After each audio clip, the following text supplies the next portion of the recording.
Hi guys, Dev here again, and this is my quote link video for Module 2. So for Chapter 3, one of the main ideas I found important was the idea that cultural values behind each culture and how it influences the way we interact with each other and live in our daily lives. And the quote I found for this was from page 47, and it says, "Values are shared ideas about what counts as important or unimportant, right or wrong, what is fair or unfair, and what counts as ethical or unethical conduct." And one of the reasons I think this is so important is different countries and cultures find different things appropriate or inappropriate. Like us as Americans, we're very open and nurturing and loving, and we show lots of public displays of affection, whereas other cultures might find that out of place and wrong and not okay and something that should be kept private. So we need to know when we're dealing with certain cultures what we can and can't say or should or shouldn't do in order to keep the respect and the communication open between the two. Because the second you do something that they're going to find unethical, they're going to shut down a little bit.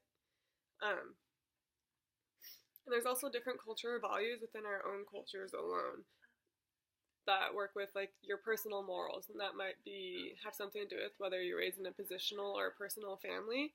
But I know for me, being in management at my current career choice, I have to document quite a few of my stylists because they'll do things in front of clients or say things that are morally not correct in a business point of view, and there are things that aren't always acceptable over the wide range of cultures.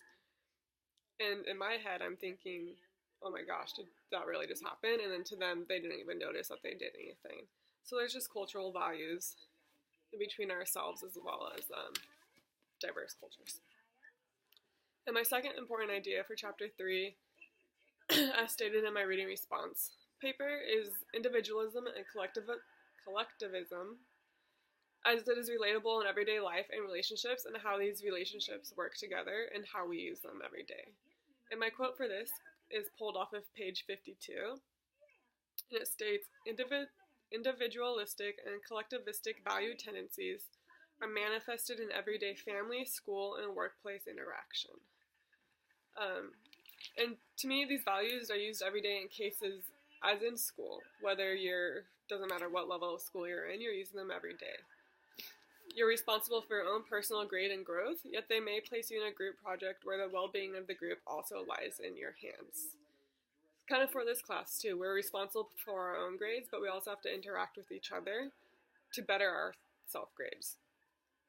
I personally fall more on the individualistic scale, and that I don't want to rely on anybody. I just want to do my work, I want to get it done, I want to move on, and I really care about the rest.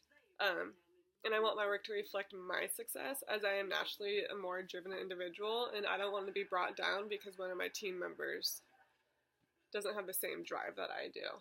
And so it really takes practice integrating both individualistic and collectivistic practices in your everyday life, and patience, and over time it just gets easier and it gets more fluid. And for Chapter 4, my important idea is that gender roles taught as children have a large impact on family roles and how we interact with others and grow to teach our own families. And my quote for this is from page 76, and it says, "Females in many cultures are expected to act in a nurturing manner, to be more effective, and to play the primary caregiver role. Males in many cultures are expected to act in a competitive manner, to be more emotionally reserved, and to play the breadwinner role." And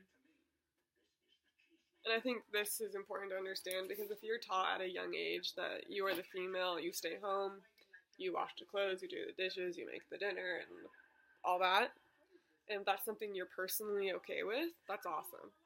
But and that's probably something you're going to integrate into your own families. If that's the way that you were taught, you might have some of those teachings still deep down that you're going to reflect back onto your other kids.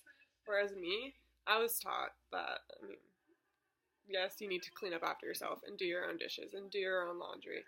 And if somebody's busy, maybe help them out, but also go to work, be independent, do what you want to do, don't rely on anybody else. And so I financially support myself 100%. I have this mental support from my parents and my friends, but in my life, I am the breadwinner.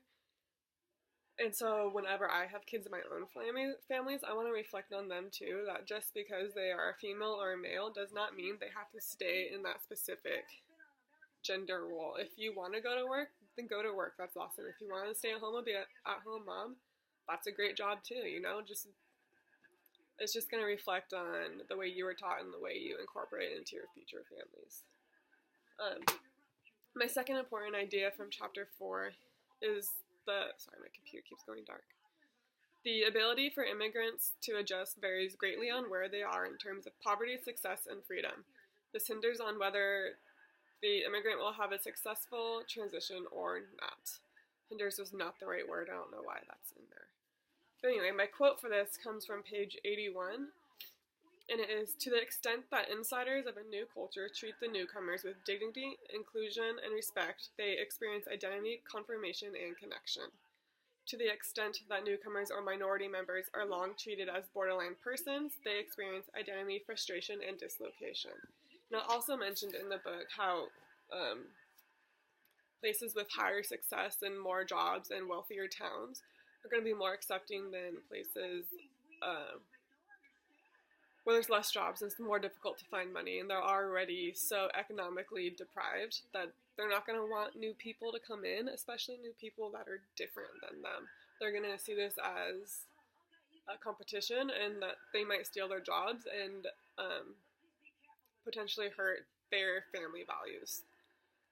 Personally, my experience with this is being from a very small farm town that had many, many, many immigrants in it. They were okay with immigrants coming in because they had plenty of jobs. They had plenty of work for them to do, whether it be in the databases or working on the farms and being employees. You know, we accepted them wholeheartedly and we appreciated and respected the work that they did for us. But I know there's other towns, like one directly next to us, our neighboring town, they weren't the same. They didn't have the farmland available. And so a lot of times the immigrants would go to this other town, and then they would end up coming to school or working in our town because there's just more opportunities. And the motto for our town is actually opportunities unlimited, even though it's so small. So yeah, those are some of my really important ideas for chapter 4. And going back to my last idea, being open to these immigrants in our town allowed for better success, and they integrated into our school systems easier, and they connected and they reached out for help and just a confidant, I guess. And it made it a lot easier on them and us, not just the immigrants. It makes it easier on the residents currently living there because they don't feel the stress and the pressure of having new people come in. And yeah, with that said, that was my quote link for Module 2 for chapters 3 and 4. Thank you.